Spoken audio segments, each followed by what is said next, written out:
Thanks for coming. As I normally do, I just want to thank our fans to move our game around and the uncertainty of the weather, and I think we planned it out pretty good. If I look outside, we got it a nice scrimmage in front of 50,000 people, and I think it was very productive. Obviously, nowadays with the health of players, I think we're doing it the right way. I know sometimes you get criticized because you start the first 3 or 4 sets of the scrimmage with just two-hand tag, and it's just too critical, too fragile right now that that's just the way it is. So I appreciate our fans. I told our team there's a reason why Malcolm Jenkins and Shaziers and you can see some of the great players in the last 6, 7 years, they just love to come back, and there's a lot of reasons why, but I just think it's because of Buckeye Nation, how strong it is to see Andrew Norrell get saluted by Buckeye Nation, to see Malcolm come back as a Super Bowl champion, and then one of my favorite players of all time, Ryan Shazier, going through a little bit of a tough time that he can share it with people he cares deeply about, and that's Buckeye Nation and his old teammates and old coaches. So once again, I just want to be real clear about that. And real clear about 2 objectives of our objectives of the spring game are find out who can perform in a environment where it's not a practice field, it's the stadium, and it is kind of loud in there. It's a much different environment. It's also little things, how do you focus and track the ball when it's a crowd behind you. It's much different than an indoor facility.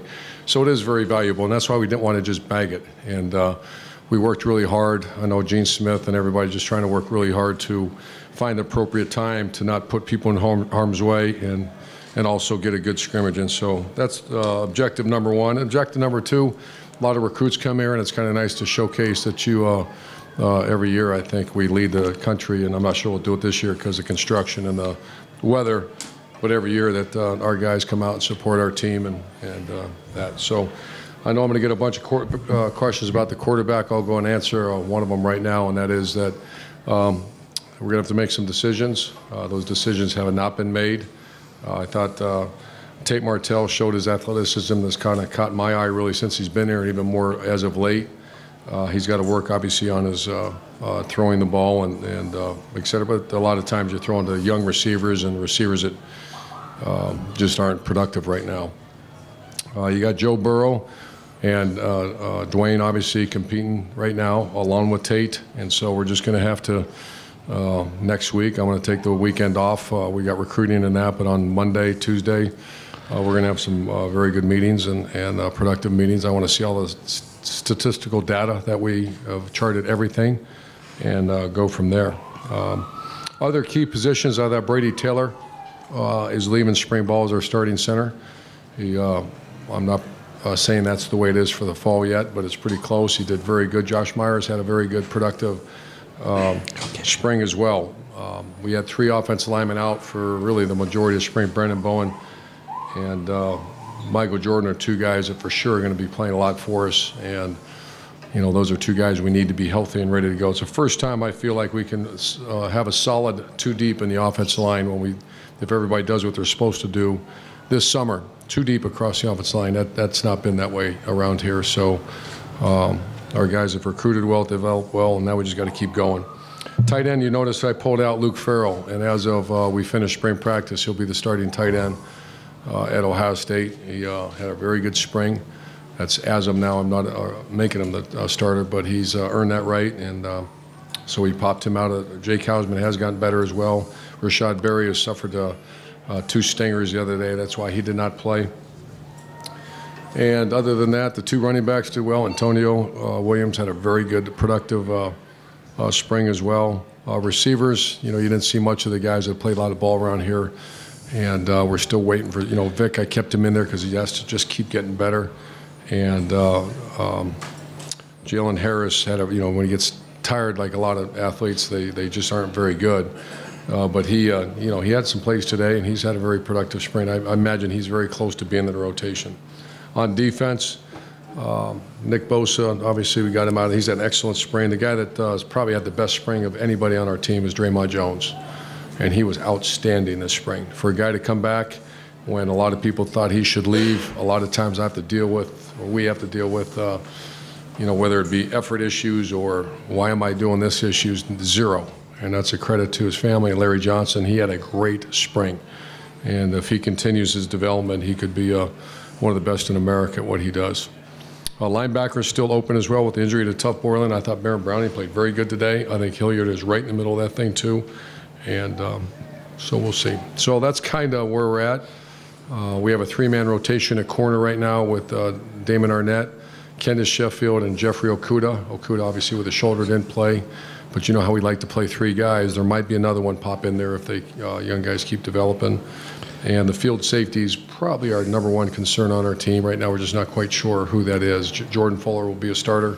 Who the other guy is, that's Gociano and Alex Grinch. We're going to meet probably next Wednesday, and they're going to give me a depth chart, and we'll go from there. Our kicker did, I'm really proud of Nuremberger too. We don't usually talk about kickers, but that what you saw today, he's been very consistent throughout spring. So I'll answer your question. Guys, we're going to have abbreviated questions because I got players, and we'll open up right here with Austin to the right. Urban, just to go back to the quarterbacks, you talked about some meetings next week. I don't know what you'll say, how those things play out, but what's the process like? What all are you looking at? What do you think how difficult could it be for you the next couple of days? Yeah, no, I'm actually going to meet with Ryan today, Ryan and Kevin Wilson today, briefly, and then I'm going to go recruit and see your families, get out of here. And Monday we're going to meet in earnest. I want to see all the data. Everything that we did all spring, and that helps me a little bit. That won't be the only decision. And then we just got to, what's best for Ohio State and what's best for those players. Over to the left, Ari. Hey, Urban, having Joe and Dwayne on the same team and going interchangeably, I think you guys might have done that last year. Does it make it easier to grade these guys out to see how they're doing when they're going? What was the decision making behind the way you guys ran that? Well, we've always drafted teams, and I kind of overrule the draft a lot of times because you want to have, it's not fair to have a true freshman that should be in high school trying to block Chase Young, or it just gets, it gets not a very productive scrimmage. There's a lot of sacks. If you want to see a lot of sacks, then that's probably what you do. We don't want to do that. I want to see Thayer Munford and Isaiah Prince block Nick Bosa and Chase Young, and Coop had a little hamstring that he didn't play much, but I want to see him block those guys. So you saw both teams, and it's the same with the wideouts. I can't remember which team had the better group of wideouts, and that's obviously the quarterback wants to be behind that group. So it's kind of first offense versus first defense, and so the rotation was on purpose. I can't remember who took the first snap. I didn't care, but Ryan wanted to make sure that we had a very good rotation and not just keep, Tate Martell's earned that right too. He wasn't just with the twos. Notice he rolled with the ones too. So it was just a three-man rotation throughout the whole day. Over. What's that? Interchangeably between plays sometimes, though? Interchangeably between plays. It wasn't full drives. It was just, Yeah, I didn't micromanage that. I let Coach Day handle that, and I think he was just kind of keeping track of plays and opportunities. Over to the right, Rob. Urban, is data the final indicator, or how much are intangibles? You've talked about toughness. You've talked about. I mean, what's the final? That is second. That is second. It's just it's something that helps you because it's also factual. Intangibles are obviously that's going to be very involved in the decision. How much does gut come into it? Just gut feeling? Oh, I'm sure 30 years of gut, so that'll be a part of it too. And we got to keep them to one question, please. Dan? You mentioned Thayer Munford. He started at left tackle today. Isaiah started at right tackle. Is that something they've been working on all spring, and is that something you could see going forward? Yeah, we've done both, and that decision has been made yet. But Isaiah's been playing a lot of left too, and I think we're just trying to get that rotation. Who's going to be the third tackle? Obviously, got a good one coming in too. Josh Allaby with Nick Petit. He's a guy that's been here watching, and a very talented young man. And then you got Josh Allaby's also has earned a right maybe to get in a little bit. So we're just kind of figuring out what's best. Over here to the right, Clay. You expect those three guys to come back, those quarterbacks to be back in the fall, or are those decisions? I hope so. I'm going to just leave it there. I hope so. I don't. Over to the left here, Bill. Just in a general way, how good do you feel about this team coming out of the spring, and how many questions do you have still about them? A lot of questions. You lost, you saw those cats out there getting that championship ring. It's a little bit like when you say goodbye to the 2014 national champs. I know we didn't win a national championship, but that was a heck of a team we had last year.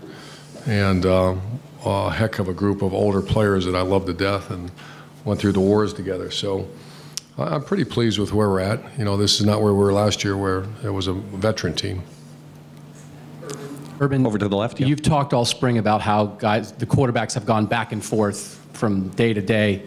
It looked today like Joe would be in there and move the offense and looked like things were going pretty well.